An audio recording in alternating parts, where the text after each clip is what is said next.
Hi there, welcome back to my channel. My name is Atolagwe, and in today's video we're going to reverse engineer existing clothes basically into basic bodice, trousers and skirt pattern. Now this video has been inspired because a viewer recently, I think on my corset top video, requested that I make a basic bodice pattern tutorial, and I said that I was going to make basic tutorials in the coming weeks. But here's the thing, a quick search through Google or through YouTube or basically any search engine will show you tons and tons and tons of videos on basic pattern tutorials. But I do understand that that can be overwhelming even for a beginner. I mean, the tons of measurements that you have to do and the draftings and all of that.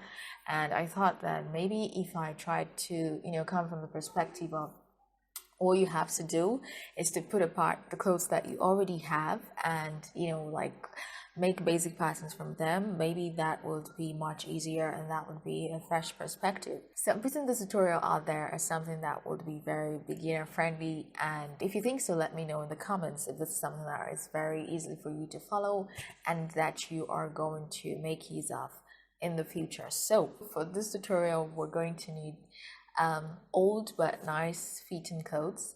They need to be nice fitting because they need to be clothes whose fit you really like, and they need to be old clothes as well because after today you may not be able to use them anymore unless you're willing to stitch them back, which I wouldn't. Now, without wasting your time too much with a lengthy introduction, let's start. So you want to pick a pair of work pants because they aren't too tight or too loose. They are just perfect for this project. Take them apart, separate the legs, remove the band, the zippers, the fly and the shield at the other side. And now we're going to work with this one. This is the front, this is the back, this is the fly, and this is the shield. Now I'm going to basically copy this pattern using a pencil. I'm going to copy it on paper. Okay, I'm just tracing it out, tracing the top and the sides and the curves. You want to trace close to the edge of the pattern, but you can actually go a little easy and just leave a little bit more space. You would find me doing that with the skirt and the bodies. Just put your hand away a little bit.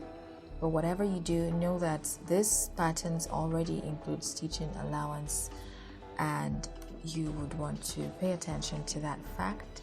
Okay, so this is me just tracing all the way down to the legs.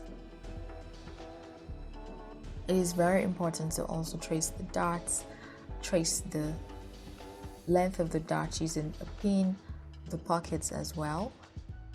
Now I'm going to take my pattern master and I'm just going to make my lines more clearly defined.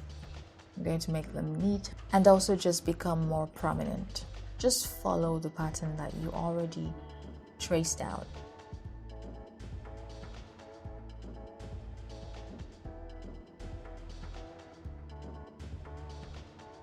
Now, a very important thing is to measure the width of the band and to add it back into this pants. Really, because we're not recreating the pants that we're using, we are making basic trouser pattern. So I have to add back the band so that I have a pattern that reaches my waist, and I'm just using my tape rule to ensure that this still conforms to my waist size in addition to stitching allowance. Once this is accurate, you're going to give yourself a thumbs up and you're going to move on to the back pattern. Okay, and just repeat the process. Copy the pattern, use a tool to make the lines more prominent, add your band, and I'm just extending the length of my pattern because this was a 3/4 pair of pants, so I am adding the extra inches to ensure that it becomes the actual length of my legs plus stitching allowance. Make sure that you add allowance information so that you don't forget when you're making use of it. We can move on to copying the fly pattern. This will save me a lot of time and energy when I want to make actual pants, trousers, and also copying the shoot pattern and adding seam allowance information.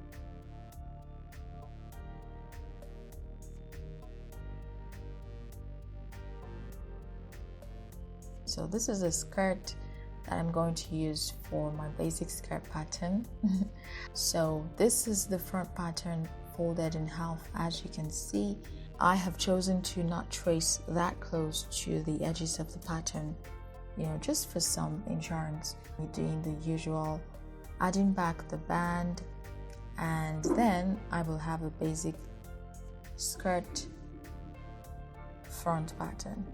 1/2 of the back is all I need, just to trace that out and to draw straight lines everywhere. One thing that I did though with this pattern is to ensure that I unpenciled the skirt. It used to be a penciled skirt, and a basic pattern can be penciled because I need it to be a straight skirt, so I just tried to expand the thigh part of the skirt just a little bit. For my bodice, I chose a dress because I just could not find the right top, and I chose a dress which is contrary to my advice that we should choose dresses that are not made of stretchy fabric. This is stretchy fabric. However, when I first got this, it was not like snug stretchy. I had to slim fit it. This is why I chose to use the wrong side, because the wrong side remains at the size that it was when I originally got it. The fact that it lacks darts and all of that, I would have to manually add everything is manual. Manual is not the word, but I would have to add in the stitching allowances, the dart allowances. Next thing for me to do is to add 1.5 inches of allowance at the waist and 1/2 inch of allowance at the bust. The 1.5 inches represents 1 inch of dart allowance and just 1/2 inch of stitching allowance. Okay, after this I'm going to draw in the dart. So my dart is also 5 inches tall, right? I'm just going to draw a triangle to represent that. Afterwards I'm going to add other stitching allowances to this pattern. I'm going to add 2 centimeters at the center back to make up for the zipper. I'm also going to add 1 centimeter of stitching allowance at the waist, at the shoulder, at the neck, and at the armhole. So this is my back pattern, including all the needed allowances. I'm going to cut that out, and I'm going to fold in the zipper allowance and copy it onto the paper to make my front pattern with some modifications. So right after tracing it out, I'm going to drop the neck by an extra 3 centimeters, and I'm going to drop the armhole at this point by an extra 1 centimeter. I'm going to trace that out, the new armhole that makes provision for the bust area. And this is my front pattern. When you place them on top of themselves, the front bodice should dip at the armhole compared to the back bodice. It should also dip at the neck compared to the front bodice. So I hope that you're going to, practice 1 or 2 of those things, and let me know if you are able to get very reasonable results. For you to see how my own patterns work out, in subsequent weeks I'm going to have a dress made and I'm going to have a jumpsuit made using these patterns, and we're going to see how they play out. If that's something that you would like to see, definitely subscribe to my channel and like this video so that my subsequent videos get recommended to your page when you open YouTube and when I post. Thank you so much for watching today. I'll see you in my next video, but you don't have to wait until the next one. You could just click the video on the screen right now. Do it.